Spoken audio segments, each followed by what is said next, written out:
orang yang melakukan penyuntikan tuh sebutannya kalau para pelaku ini, di kalangan para pelaku namanya dokter.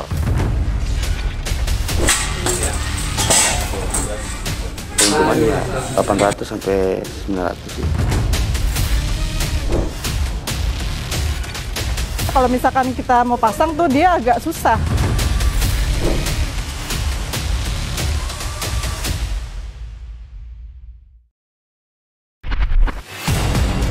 Setelah beras oplosan yang mengguncang pasar, lalu terungkapnya manipulasi takaran minyak kita, kini ada skandal baru yang lebih membahayakan. Penyuntikan gas LPG bersubsidi ke tabung non-subsidi. Modus curang yang tak hanya merugikan negara, tapi juga mengancam nyawa.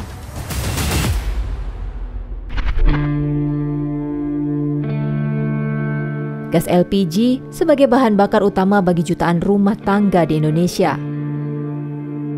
Harga murah untuk tabung bersubsidi 3 kg hanya diperuntukkan bagi masyarakat kurang mampu. Namun, ada pihak tak bertanggung jawab yang memanfaatkan celah ini. Gas berapa? 12 kilo. Dia kirim barang 12 kilo berapa? Iya, dia kirim juga. Oh, dia ngambil dari sini? Bukan, dia kirim dari sana sini. Kepolisian tak tinggal diam.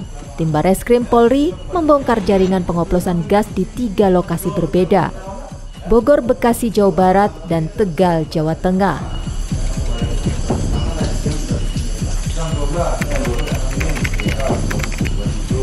Dalam operasi ini, polisi menyita hampir 1.800 tabung gas dari berbagai ukuran.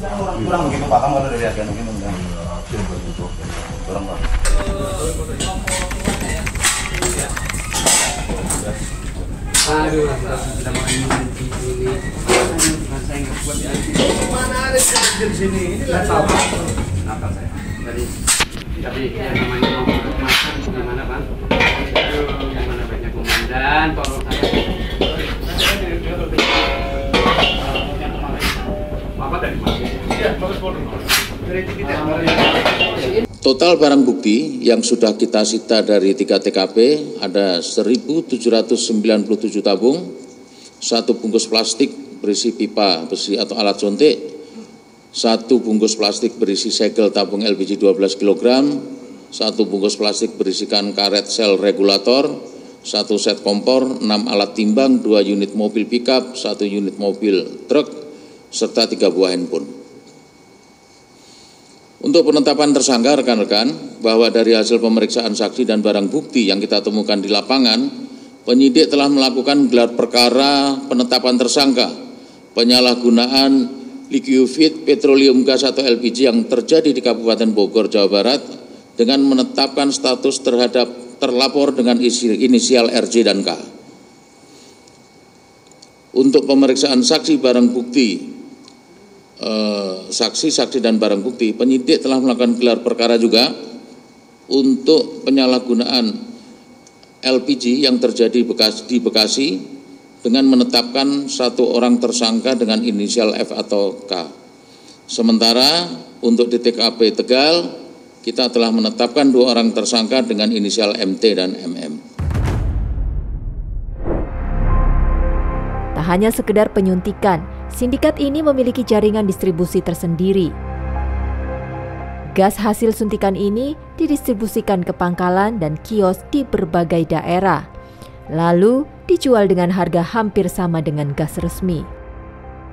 Kalau masing-masing daerah, kalau yang dari Cilengsi itu, dari Bogor, kita dapatkan mereka beroperasi selama 7 bulan. Jadi kemungkinan ini didapat sekitar 5 miliar, Mas. Kalau kita hitung, itu memanfaatkan dari disparitas harga dari tabung yang melon yang dia beli dengan harga subsidi kan, kemudian dialihkan ke tabung 12 kilo yang non subsidi. Dari disparitas harga itu kita hitung keuntungannya sekitar lebih kurang 7 bulan itu, ya kita dapatkan angka 5 miliar lah. Khusus untuk yang di Tegal sama, kita total ya kira-kira keuntungannya ya 5 miliar sekian ratus juta.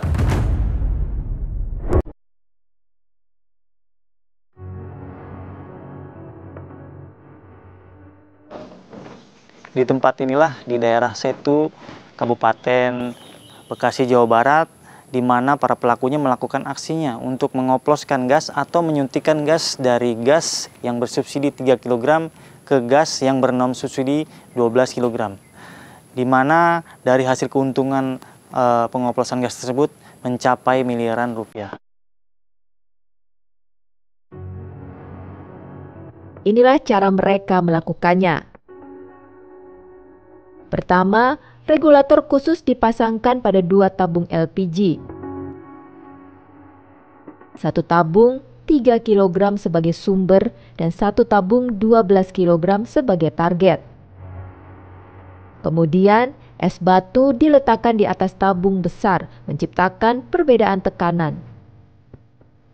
Hasilnya, gas bersubsidi berpindah ke tabung yang lebih besar secara perlahan tanpa perlu biaya tambahan. Selain itu, para pelaku juga memasukkan segel tabung 12 kg membuat hasil suntikan ini menjadi sempurna. Orang yang melakukan penyuntikan tuh sebutannya kalau para pelaku ini di kalangan para pelaku namanya dokter. Bukan dokter secara medis tapi dokter suntik gas. Dengan alat yang sederhana, dia memindahkan dari tabung 3 kilo yang melon ke tabung 12 kilo yang non subsidi. Kemudian alat suntik. Nah, alat suntik ini bukan seperti alat suntik medis, tapi hanya sebatas pipa yang istilahnya konektor lah dari tabung 3 kilo ke 12 kilo. Terus segel plastik yang nanti digunakan apabila kalau sudah selesai penyuntikan, dibuatlah segel yang 12 kilo seolah-olah itu resmi.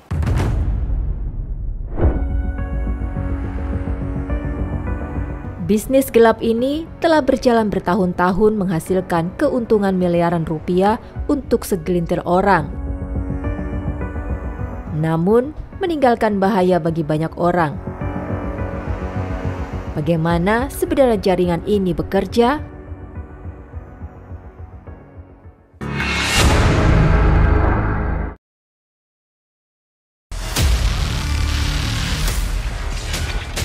Orang yang melakukan penyuntikan tuh sebutannya kalau para pelaku ini di kalangan para pelaku namanya dokter.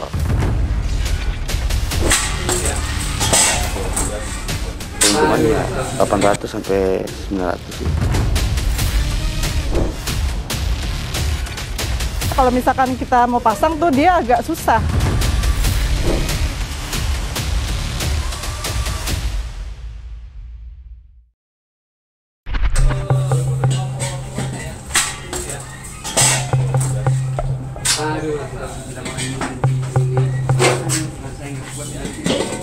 Dari gudang-gudang tersembunyi, dari tabung-tabung yang disuntikan secara ilegal, gas LPG bersubsidi yang seharusnya untuk masyarakat kecil kini beralih menjadi bisnis ilegal bernilai miliaran rupiah.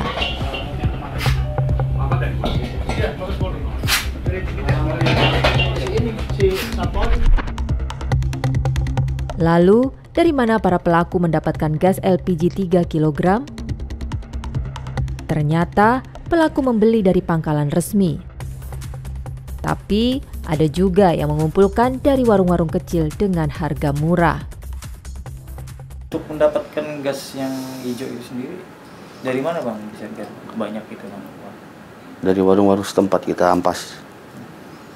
Kita ngampas dari satu warung ke warung yang lain. Nah, kalau untuk melakukannya seperti apa sih Bang? Yang Abang tahu sendiri cara kerjanya gitu? Caranya ya kita cari barang, kita bawa ke gudang, kita pindah dari gas yang 3 kilo ke 12. Ternyata bisnis ilegal ini tak dijalankan sendirian. Ada yang berperan sebagai pemilik modal, penyewa gudang, dan mengatur aliran gas. Ada dokter spesialis suntik gas, spesialis pemindahan isi tabung. Ada pengawas yang memastikan proses berjalan lancar dan ada penjual yang bertugas menyebarkan LPG oplosan ke pasaran. Punya karyawan berapa, dibayar berapa sih Bang untuk mengoplos ini sendiri?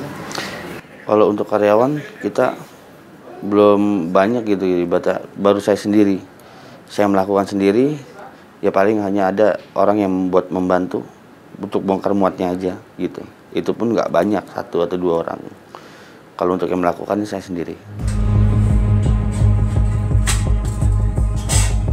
Dalam sehari, satu gudang bisa menyuntikkan hingga 140 tabung dengan keuntungan sekitar Rp25.000 per tabung.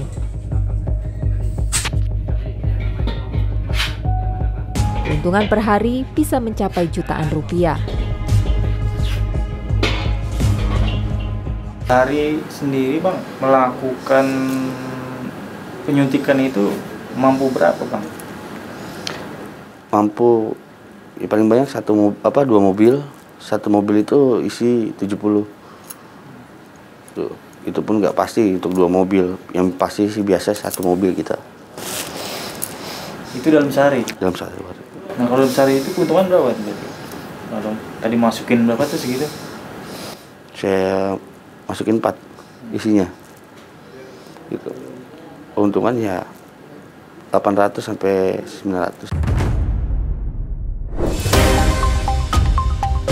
Tak heran jika dalam waktu 7 bulan, sindikat ini meraup lebih dari 10,2 miliar rupiah.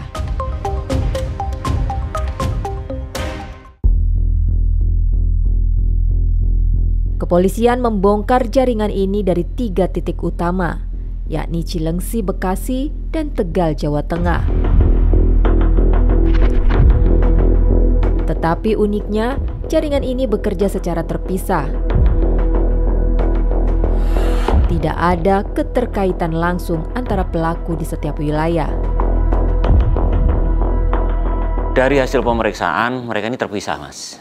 Jadi antara di Cilengsi, di Bogor, dan di Tegal ini masing-masing tidak ada berkaitan sama sekali. Jadi mereka kelompok sendiri. Yang jelas sih ya mereka tidak kenal dengan yang di Bogor, dan di Bogor pun tidak kenal dengan di Tegal maupun di Cilengsi. Korban terbesar dari praktik ilegal ini adalah masyarakat. Dari potensi kebocoran gas yang mengancam nyawa hingga lonjakan harga yang membebani ekonomi rumah tangga.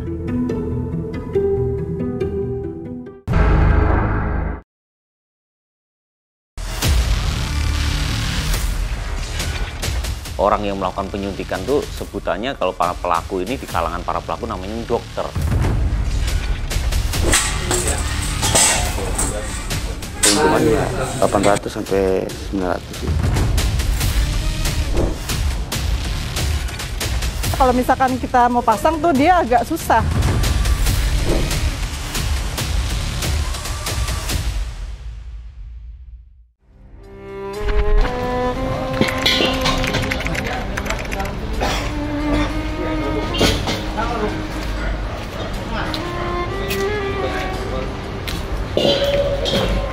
Gas LPG oplosan telah merugikan banyak pihak. Dari rumah tangga hingga pelaku usaha kecil, dampaknya terasa nyata di masyarakat.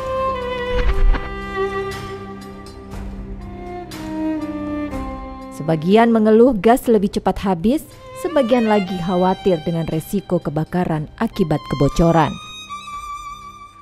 Saya sebagai pembeli gas sih merasa dirugikan ya, karena kan ini merupakan perbuatan yang sangat merugikan masyarakat ya. Paling kita taunya kalau misalkan kita mau pasang tuh dia agak susah. Kadang emang sih bisa dikembalikan, tapi kan itu perlu kita jadi bolak-balik ya ke tempat yang ke toko yang kita itu beli. Kalau saya sebenarnya tidak tahu ya. Ya kalau beli ya beli aja. Saya membelinya, saya kan gas yang 12 kilo. Hanya itu aja, 12 kilo aja. Nggak tahu kalau di dalam itu dikurangin apa dioplos saya. Ya itu kan emang benar-benar merugikan lah kalau seperti kayak begitu. Mana mahal lagi, oplos ya harganya lebih mahal dari harga eceran, harga distributor. Kita tidak menjual ke ranah sana, Mas. Tidak menjual ke oplosan, Mas. Kita jual itu sesuai dengan SOP, Mas. Kemudian juga kita akan dapati bahwa segel yang kita dapat 3 kilo itu segel kita. Nah itu kadang-kadang kita rugi cuma di situ. Mana negara yang seharusnya menyalurkan subsidi dalam bentuk yang utuh dan mutlak tidak tercapai karena dioplos untuk kepentingan keuntungan sendiri, merugikan keuntungan masyarakat atau umum, tapi keuntungannya untuk keuntungan pribadi. Masalahnya bukan hanya tentang ekonomi, tapi juga keselamatan. Sangat berbahaya karena gas ini sifatnya sangat peka dengan api, sangat peka dengan barang panas. Gesekan sedikit bisa menghasilkan api, menyebabkan kebakaran, membahayakan bagi si pengoplos itu sendiri dan masyarakat sekitar, dan sudah sering kejadian seperti itu. Tapi mengapa kasus ini terus terjadi? Apakah karena regulasi yang ada belum cukup menutup celah kecurangan? YLKI yang pertama meminta kepada pemerintah dan juga pihak yang berwajib untuk menindak pelaku karena merugikan masyarakat dan merugikan konsumen. Pelaku usaha juga harus bertanggung jawab terhadap perbuatan yang dilakukan karena ini termasuk dalam tindak pidana gitu dalam Undang-Undang Perlindungan Konsumen. Ini masuk ke tindak pidana yang hukumannya dijelaskan maksimal penjara 5 tahun atau denda sebanyak 2 miliar.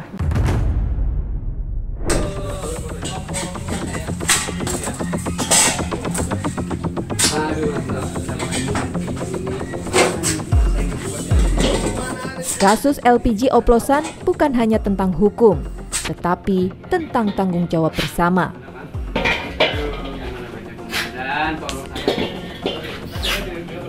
Pemerintah harus memperketat regulasi, aparat harus tegas menindak pelaku, dan masyarakat harus lebih cerdas dalam memilih produk. Dia kirim barang 12 kilo berarti? Iya, dia kirim juga. Oh, dia ngambil dari sini kirim? Bukan, dia kirim dari sana sini. Ini apa? Itu kita jual. Ya, saya jual ke Bandung. Kok dari sana lagi di sini? Bukannya dari sana? Ya? Saya pulang Pak Bang, tapi kita dapat kirim barang dari sana. Bahkan dari kirim juga di sini. Yang 12? Yang 12. Ini? Iya. 12. Yang lewatnya ini? Dari akhir mana? Kita nyari kemudahan. Ya, saya kasih orang pulang begitu Pak, kamu ada dari agen mungkin. Kurang Pak.